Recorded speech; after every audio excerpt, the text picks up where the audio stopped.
अध्याय 7 प्रपत्ती अथवा ईश्वर शरणता. खंड 32 भक्तीचे भव्य दर्शन. बंधूंनो, अर्जुनापुढे स्वधर्माचा प्रसंग उभा असता स्वकीय व परकीय असा मोह पडून तो स्वधर्माचरण टाळू पाहत होता. हा वृथा मोह पहिल्या अध्यायात दाखविला. त्या मोहाचे निरसन करावे म्हणून दुसऱ्या अध्यायाची सुरुवात झाली. अमर आत्मा सर्वत्र भरलेला आहे, देह नाशिवंत आहे व स्वधर्म कधीही सोडू नये असे 3 सिद्धांत तेथे मांडले व त्या सिद्धांतांची अंमलबजावणी करण्यास शिकविणारी कर्मफलत्यागाची युक्तीही सांगितली.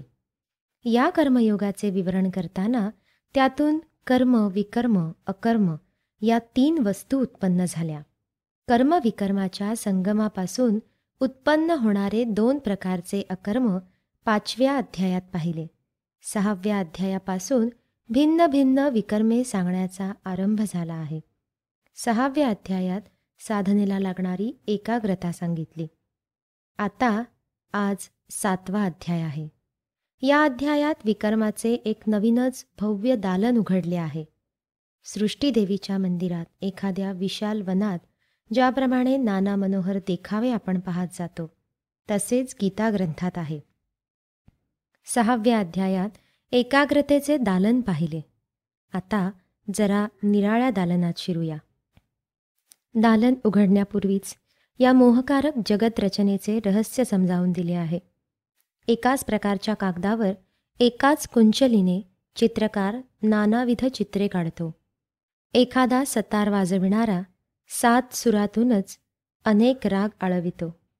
वाङ्मयात 52 अक्षरांच्या सहाय्याने आपण नानाविध विचार व भावना प्रगट करतो. तसेच या सृष्टीतही आहे.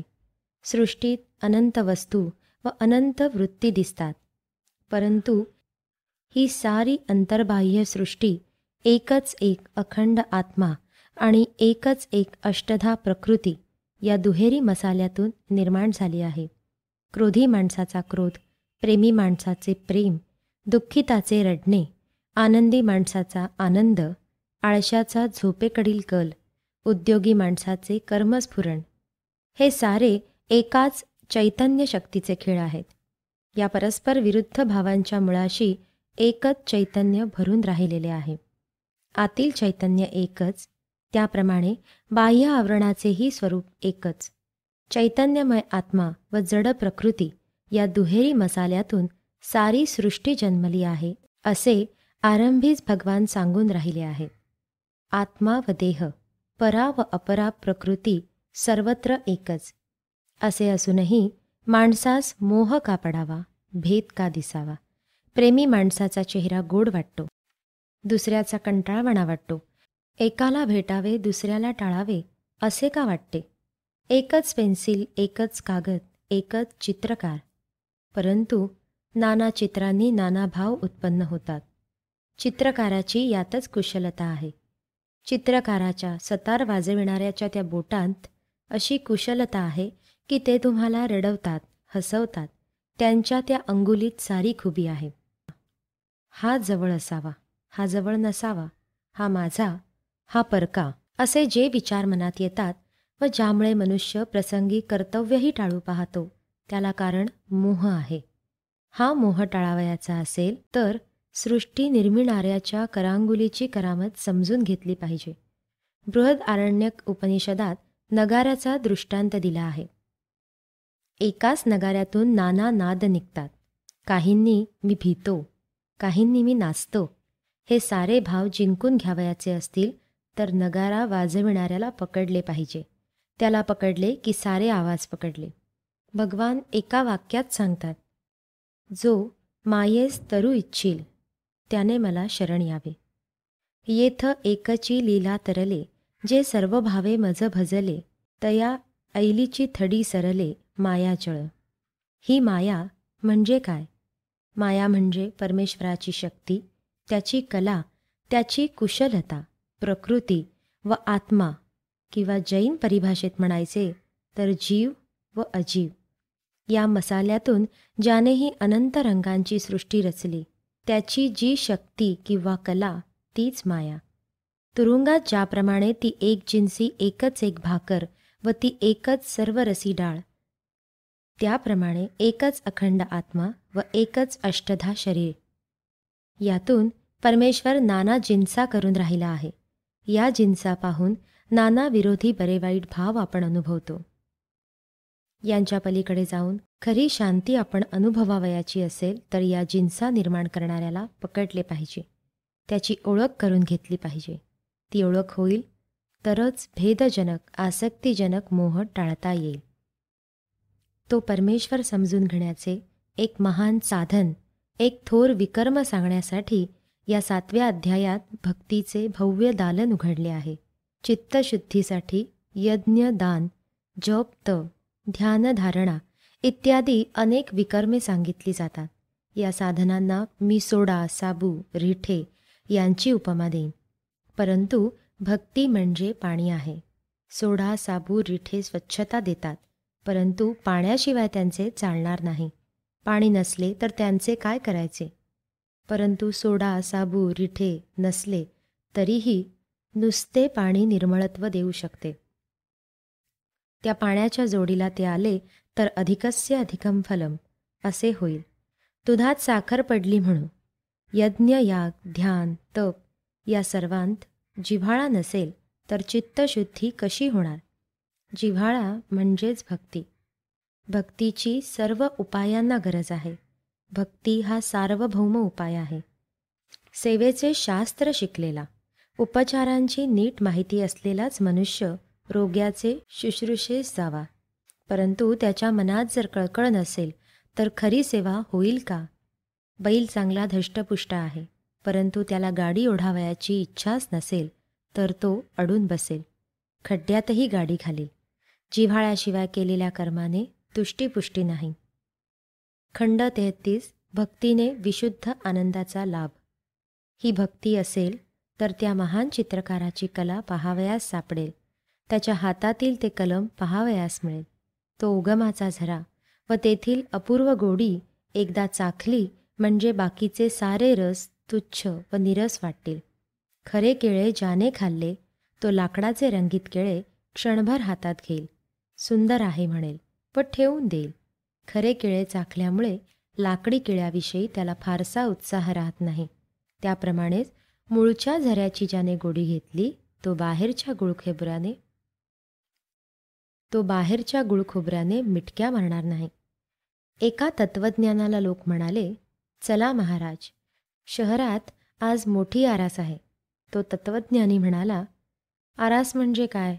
एक दिवा, त्याच्यापुढे दुसरा, त्याच्यापुढे तिसरा, असे लाख, 10 लाख, कोटी, वाटेल तेवढे समजा.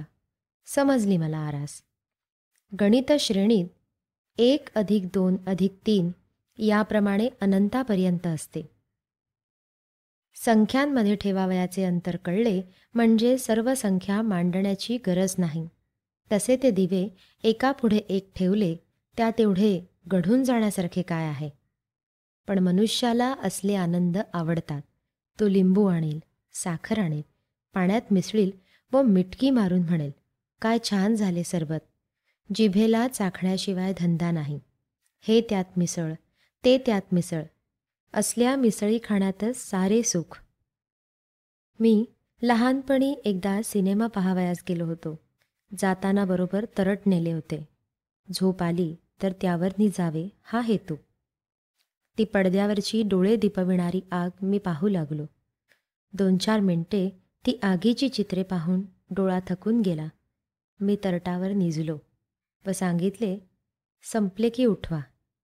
रात्रीच्या वेळी बाहेर मोकळ्या हवेतील आकाशातील चंद्र, तारे हे पाहणे सोडून, तो शांत सृष्टीतील पवित्र आनंद सोडून त्या कोंदट थिएटरात आगीच्या बाहुल्या नाचताना पाहून टाळ्या पिटतात.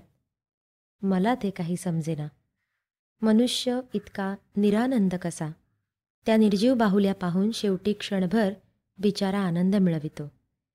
जीवनात आनंद नाही, मग कृत्रिम आनंद शोधतात. एकदा आमच्या शेजारी टमटम सुरू झाले. मी विचारले, का बाजा? सांगण्यात आले की मुलगा झाला. जगात का तुला एकट्यालाच मुलगा झाला? परंतु टमटम करून जगाला जाहीर करतो की मला मुलगा झाला म्हणून उड्या मारतो, नाचतो, गाणे करतो. मुलगा झाला म्हणून असला हा पोरखेळ आहे. आनंदाचा जणू दुष्काळ आहे. दुष्काळात सापडलेले लोक कुठे शीत दिसताच जशी उडी घालतात, त्याप्रमाणे मुलगा झाला, सर्कस आली, सिनेमा आला की हे आनंदाचे बुभुक्षित उड्या मारतात. हा का खरा आनंद? गाणे कानात शिरून त्या लहरी मेंदूला धक्का देतात. डोळ्यात रूप शिरून मेंदूला धक्का बसतो. हा धक्का बसण्यात बिचाऱ्यांचा आनंद सामावलेला असतो. कोणी तंबाखू कुटून नाकात कोंबतो, कोणी ती वळून विडी रूपाने तोंडात धरतो. त्या तपकिरीचा किंवा त्या धुराचा ठसका बसला की त्यांना आनंदाचा जणू ठेवा मिळतो. त्यांच्या आनंदाला विडीचे थोटूक मिळताच सीमा उरत नाही. टॉल्स्टॉय लिहितो, त्या विडीच्या धुंदीत तो मनुष्य सहज एखाद्याचा खूनही करील. एक प्रकारचा कैफ असतो. अशा आनंदात मनुष्य का दंग होतो? खऱ्या आनंदाचा त्याला पत्ताही लागलेला नसतो. मनुष्य पडछायाला भुलून राहिलेला आहे. आज पंच ज्ञानेंद्रियांचाच आनंद तो उपभोगीत आहे. डोळ्यांचे इंद्रिय नसते तर जगात 4च आनंद इंद्रियांचे आहे असे तो मानता. उद्या मंगळावरून एखादा 6 ज्ञानेंद्रियांचा मनुष्य खाली आला तर मग हे पंच ज्ञानेंद्रियवाले खिन्न होतील, वरडत म्हणतील, त्याच्या मानाने आपण किती दुबळे. सृष्टीतील संपूर्ण अर्थ पंच ज्ञानेंद्रियांना कसा समजणार? त्यातल्या त्यात पंचविषयांत निवड करून माणूस रमत असतो बिचारा. गाढवाचे ओरडणे कानात गेले तर म्हणतो अशुभ कानात गेले, आणि तुझे दर्शन झाल्यामुळे त्या गाढवाचे नाही का काही अशुभ होणार? तुझे तेवढे बिघडते, दुसऱ्याचे नाही का तुझ्यामुळे बिघडत? मानून घेतो की गाढवाचे ओरडणे अशुभ. एकदा मी बडोदा कॉलेजात असता युरोपियन गाणारे आले. ते चांगले गाणारे होते. ते शिकस्त करीत होते. परंतु केव्हा पळ काढावयास मिळेल याची मी वाट पाहत होतो. ती गाणी ऐकण्याची मला सवय नव्हती. टाकली नापास करून आपले गवई तिकडे गेले तर कदाचित तिकडे नापास ठरतील. संगीताने एकाला आनंद होतो, दुसऱ्याला होत नाही. म्हणजे हा खरा आनंद नव्हे, हा फसवा आनंद आहे. खऱ्या आनंदाचे दर्शन नाही तोपर्यंत या फसव्या आनंदावरच झुलू. खरे दूध नव्हते मिळाले तोपर्यंत कालवलेले पीठच अश्वत्थामा दूध म्हणून पीत होता. त्याप्रमाणे खरे स्वरूप तुम्ही समजलात, त्याचा आनंद चाखलात, म्हणजे इतर सारे फिके वाटेल. त्या आनंदाला शोधून काढण्यासाठी भक्ती हा उत्कृष्ट मार्ग आहे. या मार्गाने जाता जाता परमेश्वरी कुशलता कळेल. ती दिव्य कल्पना आली म्हणजे बाकी कल्पना आपोआप ओसरतील. मग क्षुद्र आकर्षण राहणार नाही. मग जगात एकच आनंद भरून राहिलेला दिसेल. मिठाईची शेकडो दुकाने असली तरी मिठाईचा प्रकार एकच. जोपर्यंत खरी वस्तू मिळाली नाही तोपर्यंत चंचल चिमण्यांप्रमाणे एक कण इथे खाऊ, एक कण तिथे, असे करू. मी पहाटे तुलसी रामायण वाचित होतो. दिव्याजवळ किडे जमले होते. तेथे ती पाल आली. माझ्या रामायणाचे तिला काय होय? किडा पाहून तिला किती आनंद झाला होता. आता ती किडा मटकवणार तो मी जरा हात हलवला आणि ती गेली. परंतु तिचे सारखे त्या किड्याकडे लक्ष होते. मी स्वतःला विचारले, खातोस का तू तो किडा? सुटते का तुझ्या जिभेला लाळ? माझ्या जिभेला लाळ सुटली नाही. मला जो रस भेटला होता त्याचा पालीला कोठे होता पत्ता. तिला रामायणातील रस चाकता येत नव्हता. त्या पालीप्रमाणे आपली दशा आहे. नाना रसात दंग आहोत, परंतु खरा रस लाभेल तर किती बहार होईल. तो खरा रस चाखावयास मिळण्याचे भक्ती हे एक साधन भगवान दाखवित आहेत. खंड 34. सकाम भक्तीलाही किंमत आहे. भगवंतांनी भक्तांचे 3 प्रकार सांगितले. सकाम भक्ती करणारा, निष्काम परंतु एकांगी भक्ती करणारा, ज्ञानी म्हणजे संपूर्ण भक्ती करणारा. निष्काम परंतु एकांगी भक्ती करणाऱ्यांत पुन्हा 3 प्रकार आहेत. 1 आर्त, 2 जिज्ञासू, 3 अर्थार्थी. अशा या भक्तिवृक्षाच्या निरनिराळ्या शाखा आहेत. सकाम भक्ती करणारा म्हणजे काय? काही इच्छा मनात ठेवून देवाकडे जाणारा. ही भक्ती निकृष्ट प्रकारची आहे, म्हणून तिची मी निंदा करणार नाही. पुष्कळ लोक मान मिळावा म्हणून सार्वजनिक सेवेत पडतात. बिघडले कोठे? तुम्ही त्यांना मान द्या, चांगला मान द्या. मान देण्याने काही बिघडणार नाही. असा मान मिळत गेल्याने पुढे सार्वजनिक कामात ते स्थिर होतील. पुढे त्या कामातच त्यांना आनंद वाटू लागेल.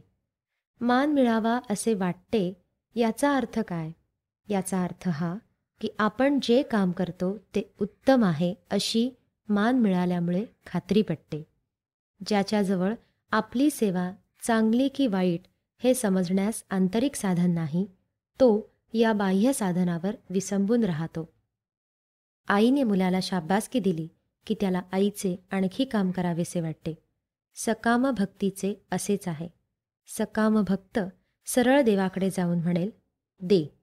देवाजवळ जाऊन सारे मागणे ही गोष्ट सामान्य नाही, ही असामान्य वस्तू आहे. ज्ञानदेवाने नामदेवाला विचारले, यात्रेला येतोस का?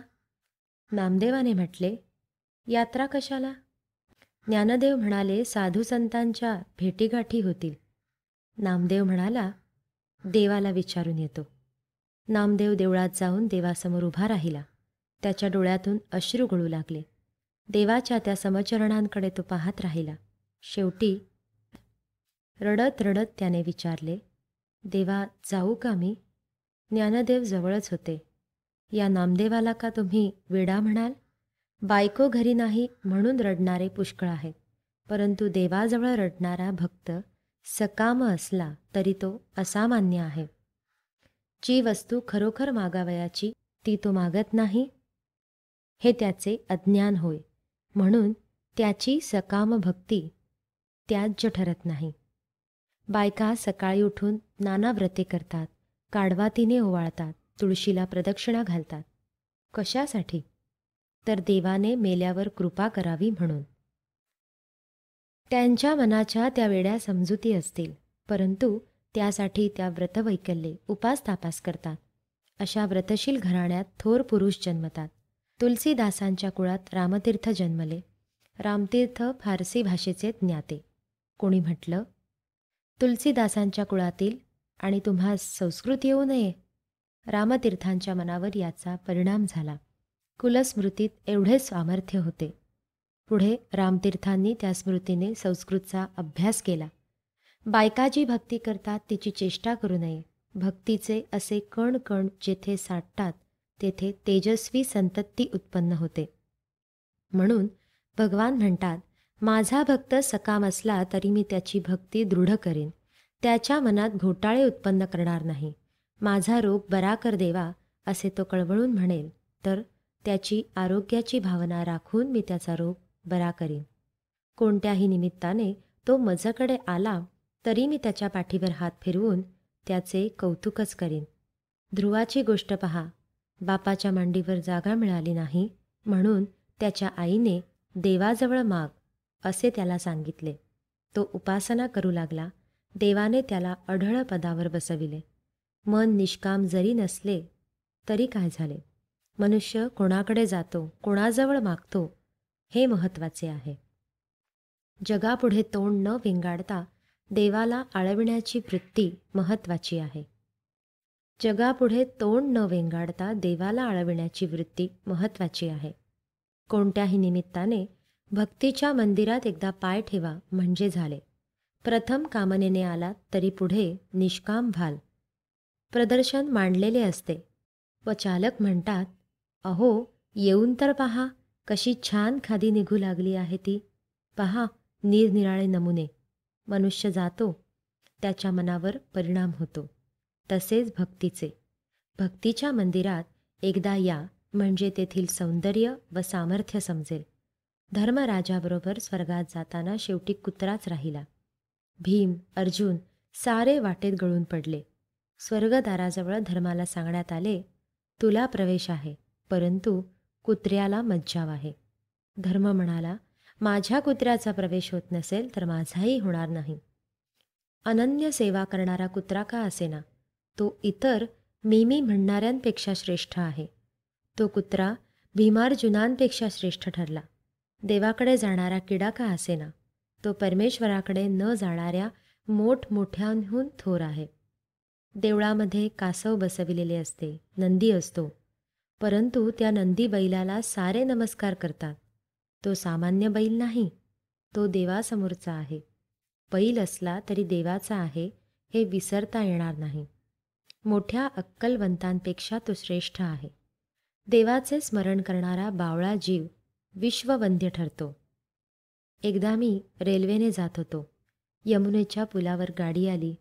हृदय पुलकित होऊन जवळच्या एका माणसाने नदीत दिडकी टाकली.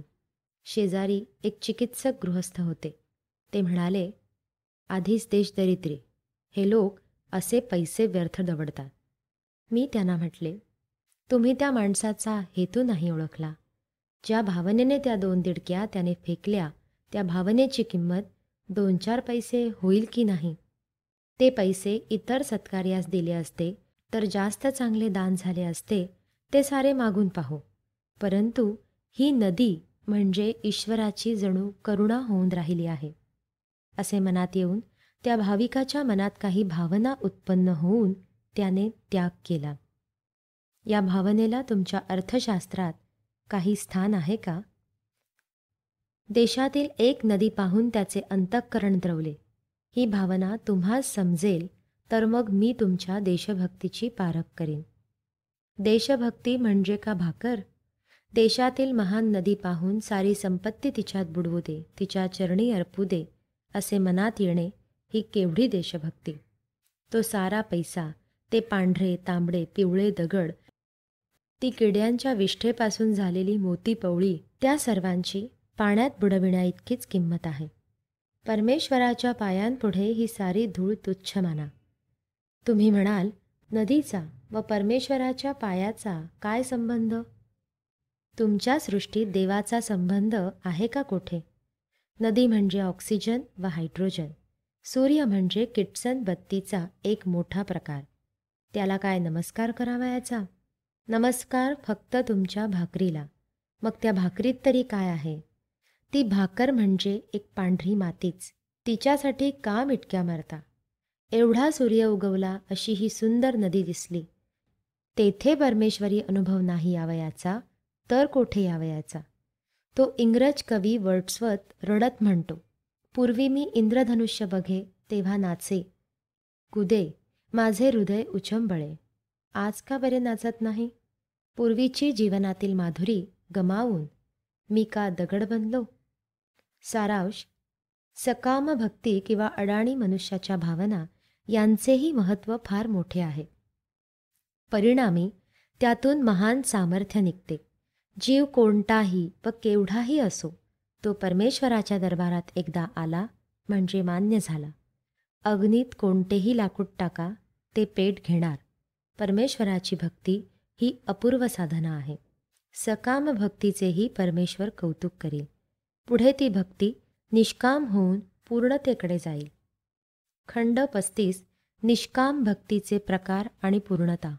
सकाम भक्त हा एक प्रकार. आता निष्काम भक्ती करणारे पाहू. यात पुन्हा एकांगी आणि पूर्ण आणि एकांगीत 3 तऱ्हा. पहिली तऱ्हा आर्तभक्तांची. आर्त म्हणजे ओलावा देणारा, देवासाठी रडणारा, विव्हळणारा, जसा नामदेव. देवाचे प्रेम केव्हा मिळेल, त्याला मिठी केव्हा मारीन, त्याच्या पायी केव्हा जडेन, अशी तगमग असणारा. प्रत्येक कार्यात हा भक्त जिव्हाळा आहे की नाही, प्रेम आहे की नाही, या भावनेने पाहिल. दुसरी तऱ्हा जिज्ञासूंची. ही तऱ्हा सांप्रत आपल्या देशात फारशी नाही. कोणी गौरीशंकर पुन्हा पुन्हा चढतील व मरतील. कोणी उत्तर ध्रुवाच्या शोधार्थ जातील व आपले शोध कागदावर लिहून बाटल्यात घालून त्या पाण्यावर सोडून मरून जातील. कोणी ज्वालामुखीच्या आत उतरतील. हिंदुस्थानातील लोकांना मरण म्हणजे बाऊ. कुटुंब पोषणे याहून पुरुषार्थच उरला नाही. जिज्ञासू भक्ताजवळ अदम्य जिज्ञासा असते. प्रत्येक वस्तूतील गुणधर्म तो शोधतो. मनुष्य नदीमुखाने सागराला मिळतो, त्याप्रमाणे हा जिज्ञासूही शेवटी परमेश्वराला मिळेल. तिसरी तऱ्हा अर्थार्थींची. अर्थार्थी म्हणजे प्रत्येक गोष्टीत अर्थ पाहणारा. अर्थ म्हणजे पैसा नव्हे. अर्थ म्हणजे हित, कल्याण. कोणत्याही गोष्टीची परीक्षा करताना याने समाजाचे कल्याण काय होईल ही कसोटी तो लावेल. माझे लेखन, भाषण, सारे कर्म जगाच्या मंगलासाठी आहे की नाही हे तो बघेल. निरुपयोगी, अहितकर क्रिया त्याला पसंत नाही. जगाच्या हिताची चिंता करणारा केवढा हा महात्मा. जगाचे कल्याण हाच त्याचा आनंद. प्रेमाच्या दृष्टीने सर्व क्रियांकडे पाहणारा तो आर्त, ज्ञानाच्या दृष्टीने पाहणारा तो जिज्ञासू आणि सर्वांच्या कल्याणाच्या दृष्टीने पाहणारा तो अर्थार्थी. हे तिन्ही भक्त निष्काम खरे, परंतु एकांगी. एक कर्मद्वारा, दुसरा हृदयद्वारा, तिसरा बुद्धीद्वारा देवाकडे येतो. आता उरला प्रकार तो पूर्ण भक्ताचा. यालाच ज्ञानी भक्त म्हणावयाचे. या भक्ताला जे दिसेल ते सारे देवाचेच रूप. कुरूप, सुरूप, राव, रंक, स्त्री, पुरुष, पशुपक्षी, सर्वत्र परमात्म्याचे पावन दर्शन. नर नारी बाळे अवघा नारायण, ऐसे माझे मन करी देवा. अशी तुकाराम महाराजांची प्रार्थना आहे. नागाची पूजा, हत्तींचे तोंड असलेल्या देवाची पूजा, झाडाची पूजा हे जसे पागलपणाचे मासले हिंदू धर्मात आहेत, त्यापेक्षा त्या ज्ञानी भक्ताच्या ठिकाणी पागलपणाची कमाल झालेली असते. त्याला काहीही भेटो, किडामुंगीपासून तो चंद्रसूर्यापर्यंत सर्वत्र एकच परमात्मा त्याला दिसतो. त्याचे हृदय उचंबळते. मग तया सुखा अंत नाही पार, आनंदे सागर हेलावती. असे जे हे दिव्य भव्य दर्शन त्याला भ्रम म्हणा वाटेल तर, परंतु हा भ्रम सौख्याची राशी आहे, आनंदाचा ठेवा आहे. गंभीर सागरात त्याला देवाचा विलास दिसतो.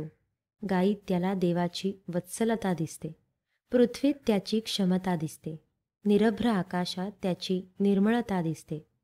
रविचंद्र ताऱ्यांत त्याचे तेज व भव्यता दिसते. फुलात त्याची कोमलता दिसते. दुर्जनात कसोटी पाहणारा तो देव दिसतो. अशा रीतीने एकच परमात्मा सर्वत्र नटलेला आहे हे पाहण्याचा ज्ञानी भक्ताचा अभ्यास चालू असतो. असे करता करता एक दिवस तो ज्ञानी ईश्वरातच मिसळून जातो. रविवार 3 एप्रिल 1900